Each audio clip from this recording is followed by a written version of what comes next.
Hi friends, welcome to Nipun Nagaraj, the voice of truth. మీరు ఈ channel ఇంకా సబ్స్క్రైబ్ చేసుకోకుంటే వెంటనే సబ్స్క్రైబ్ చేయండి ఫర్ ఇన్స్టెంట్ అప్డేట్స్.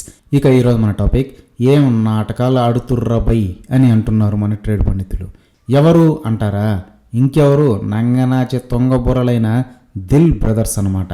మనకు తెలుసు కదా, ఇండస్ట్రీలో దిల్ మావ ఎట్టాంటాడో. థియేటర్స్ అన్ని గుప్పెట్లో ఎట్టేసుకొని అందరితో ఆటలాడుతూ ఉంటాడు. అదేంటి అంటే, మా వ్యాపారం ఇది అంటాడు. ఇక ఇప్పుడు ఈ దిల్ బ్రదర్స్ ఒక్కోరు ఒక్కో విధంగా తెగ పెర్ఫార్మెన్స్ చేసేస్తున్నారు. రీసెంట్గా దిల్ మాయ ఒక మిర్చి బజ్జీ ఇంటర్వ్యూలో గేమ్ చేంజర్ గురించి మాట్లాడుతూ, తప్పు జరిగిపోయింది, డైరెక్టర్ని గుడ్డిగా నమ్మేశాం, మోసపోయాం, సాంబార్ శంకరం అంకుల్ సైన్మా ఫుటేజీని ఏకంగా 5 గంటలకు పైగా తీశాడు, తప్పు జరుగుతున్నా ఆపలేకపోయా, అలాంటి డైరెక్టర్తో సైన్మాకి వెళ్తున్నప్పుడే కండిషన్స్ స్ట్రిక్ట్గా పెట్టుకొని వెళ్ళుండాలి, కానీ నేను అలా చేయలేదు, దాని ఫలితమే ఇది, ఇదంతా నా తప్పే, ఇదో గుణపాఠం అని.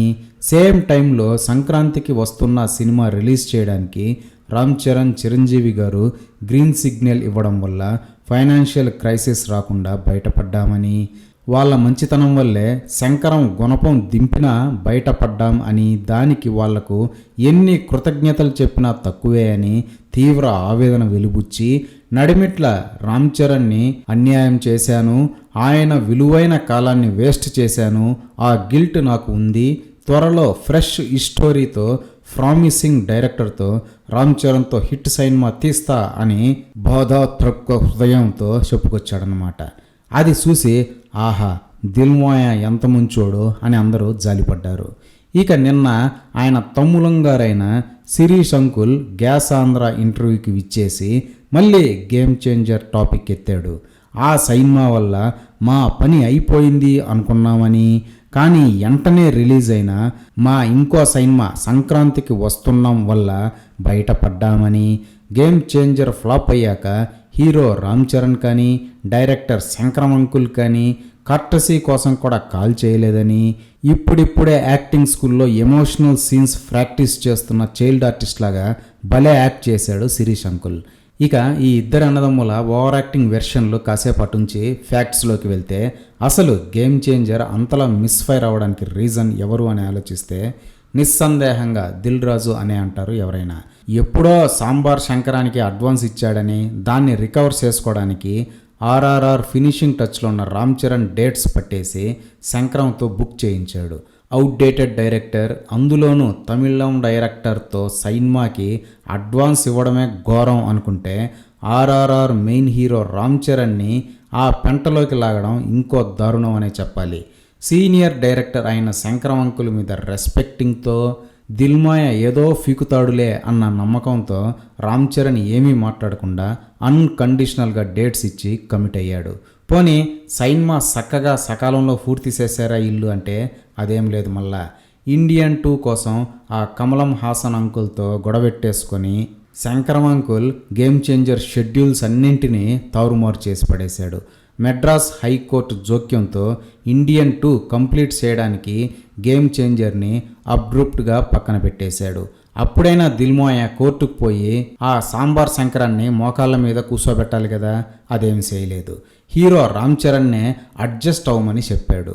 ఇచ్చిన మాట కోసం రామ్ చరణ్ ఏమో ఇంకో సినిమా కమిట్ అవ్వకుండా టైం వేస్ట్ చేసుకున్నాడు. పోనీ తర్వాతైనా గేమ్ చేంజర్ని శంకరం అంకుల్ ఫోకస్డ్గా తీసాడా అంటే అదేం లేదు. అట్లీస్ట్ దిల్ మాయ మానిటర్ చేశాడా అంటే అదేమీ లేదు. ఇక డైరెక్టర్ అంకుల్ గాడేమో సైన్మాని ఏకంగా 5 గంటల పొడవు తీసి ఎడిటర్ మొహాన్ కొట్టాడంట. దాన్ని కత్తిరించి 2.5 గంటలకు కుదించమని. అసలు బాధ్యత ఉన్నోడు ఎవడైనా చేసే పనులు అవి. అన్నేసి రోజులు, అన్నేసి మంది ఆర్టిస్టులతో సైన్మా తీస్తే బడ్జెట్ షూటప్ అవ్వక ఇంకేమవుతుంది? ప్రొడ్యూసర్గా దిల్ మాయకైనా బుద్ధుండక్కర్లేదా? హీరో నమ్మి సరెండర్ అయ్యాడు కదా అనేసి అతని ప్రైమ్ టైంని ఇలా నాశనం చేస్తారా ఎవరైనా? ఇక్కడ మెయిన్ కల్ప్రిట్స్ ఎవరంటే డైరెక్టర్ అంకుల్, ప్రొడ్యూసర్ అంకుల్సే అనేది అందరికీ తెలిసిన వాస్తవం నిజం. తొక్కలో అబ్లిగేషన్స్తో, బొక్కలో ప్లానింగ్తో హీరో కెరీర్తో ఆడుకోవడమే కాకుండా ఈ సిరీస్ అంకుల్కి ఆ హీరోనే ఫోన్ చేసి బాధపడాలంట. మళ్ళీ చేసిన ముష్టి ప్లానింగ్కి వీళ్ళే హీరోకి సారీ చెప్పకపోగా మళ్ళీ ఈ లఫూట్ సింపతి గేమ్స్ ఏంటో ఈ దిల్ బ్రదర్స్వి అని ఆశ్చర్యచకితులవుతున్నారు ట్రేడ్ పండితులు. పోనీ సైన్మాన్ అయినా సరిగ్గా ప్రమోట్ చేశారా అంటే అది లేదు. ఎంత రొట్ట ప్రోడక్ట్నైనా బీభత్సంగా ప్రమోట్ చేసే ఈ రోజుల్లో ప్రామిసింగ్ హీరో సైన్మాకి కనీసపు పబ్లిసిటీ చేయలేదు ఈ దిల్ బ్రదర్స్. అంతేనా, రిలీజ్ అయిన రోజే హెచ్డి ప్రింట్ పైరసీ రూపంలో ఇంటర్నెట్లో హల్చల్ చేస్తుంటే ఈ దిల్ బ్రదర్స్ ఏం పీకారు? కనీసం ఆపగలిగారా? కనీసం చర్యలైనా తీసుకున్నారా? లేదంటే లేదు. అవుట్డేటెడ్ ముసలి సాంబార్ డైరెక్టర్ని తేవడం మొదలు ముష్టి ప్లానింగ్ లడ్డూలో మేకింగ్తో హీరో 3 ఏళ్ల టైం మటాస్ చేశారు. అది సాలదన్నట్టు సింతకాయంత పబ్లిసిటీ చేయలేదు సైన్మాకి. రిలీజ్ రోజే వచ్చిన పైరసీ పైన యాక్షన్ తీసుకునే దమ్ము కూడా లేనప్పుడు బ్యానర్ మూసేసి షామియానా టెంట్ పెట్టుకోవడం శిరీష్ అంకుల్కి ఉత్తమమైన ఆప్షన్. అసలు సంక్రాంతికి వస్తున్నాం వల్ల బయటపడ్డాం అని కూస్తున్నాడు కదా, ఆ వెసులుబాటు ఇచ్చింది కూడా రామ్ చరణే. నా సైన్మాతో పాటు నీ బ్యానర్ నుంచి ఇంకో సైన్మాని పోటీగా ఎలా దింపుతావు అని అడ్డం తిరుగుంటే గేమ్ చేంజర్కి లాసులైనా తగ్గేవి. కానీ ప్రొడ్యూసర్ క్షేమం కోసం గ్రీన్ సిగ్నల్ ఇచ్చి కోఆపరేట్ చేశాడు రామ్ చరణ్. అట్లాంటి హీరోని తప్పుపడుతూ ఈ దిల్మాయ తమ్ములంగారైన శిరీష్ అంకుల్ ఓవర్ యాక్షన్ చేస్తున్నాడంటే పెద్ద నిబ్బాగాడనే అనుకోవాలి. ఇన్నేళ్ళు ఇండస్ట్రీలో ఉండి కూడా ఇంత నిబ్బాలా ఉన్నాడంటే అన్న దిల్మాయ ఉండడం వల్ల చలామణి అవుతున్నాడు తప్పిస్తే సోలోగా ఈ శిరీష్ అంకుల్ పెద్ద గుమ్మిడికాయ అన్నమాట అని నొక్కి వక్కానిస్తున్నారు సినిమా మేధావులు సైతం.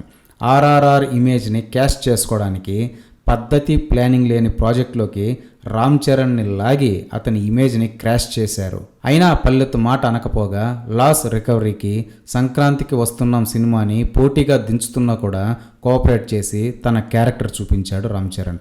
కానీ ప్రొడ్యూసర్ శిరీష్ అంకులేమో క్యారెక్టర్లెస్ ఫెలోలాగా యూట్యూబ్ ఇంటర్వ్యూలలో నిబ్బా యాక్టింగ్ చేస్తున్నాడు అని దుయ్యబడుతున్నారు ట్రేడ్ పండితులు. ఇదే ఫ్రెండ్స్ ఈరోజు టాపిక్. ఇలాంటి లేటెస్ట్ అండ్ ఇంట్రెస్టింగ్ టాపిక్స్ కోసం please subscribe to Nipun Nagaraj, the voice of truth, and please like, share and comment this video with your valuable opinions. See you again.